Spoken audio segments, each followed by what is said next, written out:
To the phones we go. Madison, Wisconsin. David, great to have you with us on the EIB network. How are you doing, sir?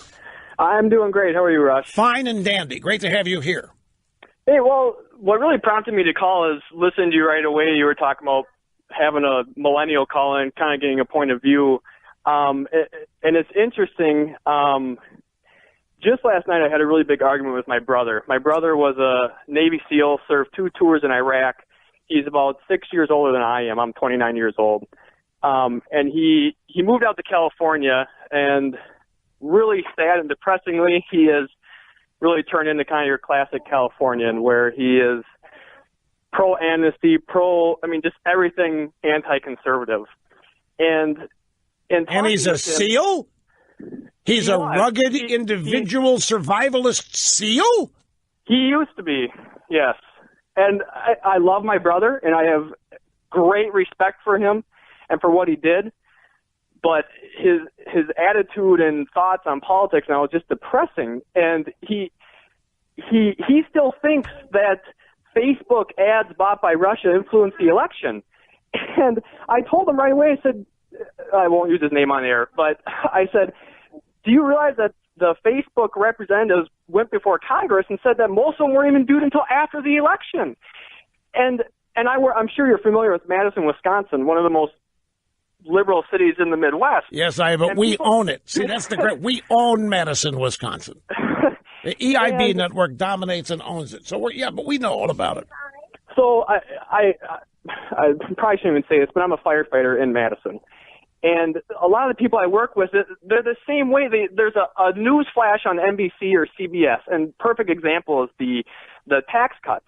They said most Americans will be paying more in taxes right away. And all my coworkers like, oh, you see, look at these dirty Republicans. I'm like, guys, actually, how are you not curious? This guy sounds as frustrated as we are. You sound as frustrated. That's why I stopped watching that stuff.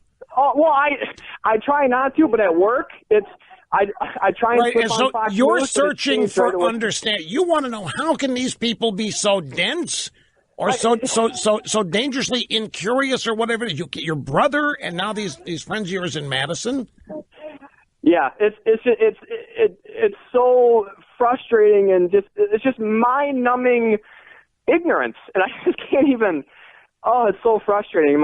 It is all of that, but it's more than that. There's a whole lot of factors here.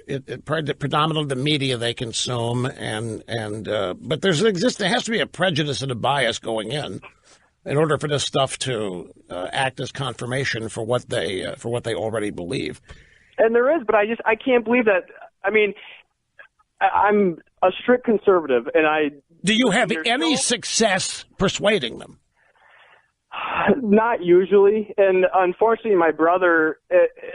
It's very interesting. I know you're aware, but when you argue with liberals, they start off with a couple usually distorted facts, and when you present them the real facts and how what they're saying is wrong, eventually they turn to personal insult. Right, exactly. It takes 30 seconds when they call here. Okay, look, I got to go. Would you like a new iPhone 10? Yes or no? Fast.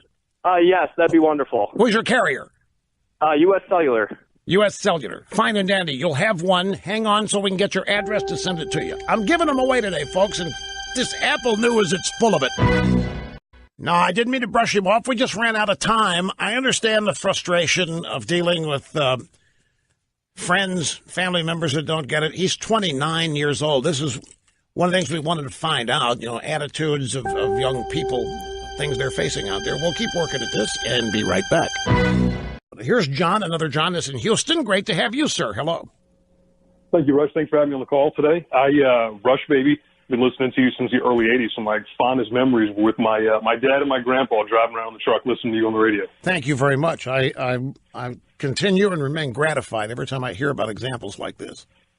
Well, I'll get to the point. Sterling asked me to give some comments earlier, and I think your question early in the program today around millennials or younger people, and I'm 37 years old, and I can tell you that I don't know a single person that voted for Hillary Clinton.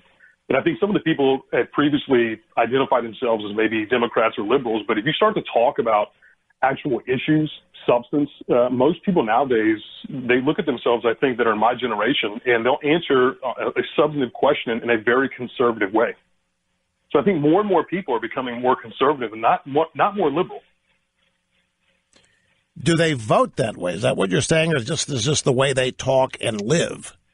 I think it's both, and part of the reason is you've got a liberal media and you've got society in a broader context, I think, that are making identity politics so divisive that people look at it and say, hey, look, I'm not racist. I'm not bigoted. I'm not a homophobe. I'm not this. I'm not that. If that's what the Democrat Party stands for, count me out.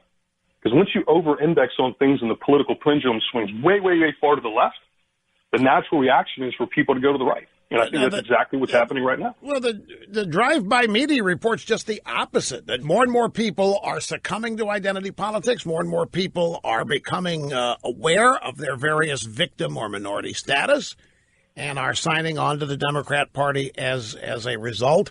You know, I'm like you. I don't know anybody who voted for Hillary, but a lot of people did. And I bet you could run into a lot of people who tell you they don't know anybody who voted for Trump. But a lot of people did. It just goes to show how balkanized. We don't just disagree politically, we distance ourselves from each other politically.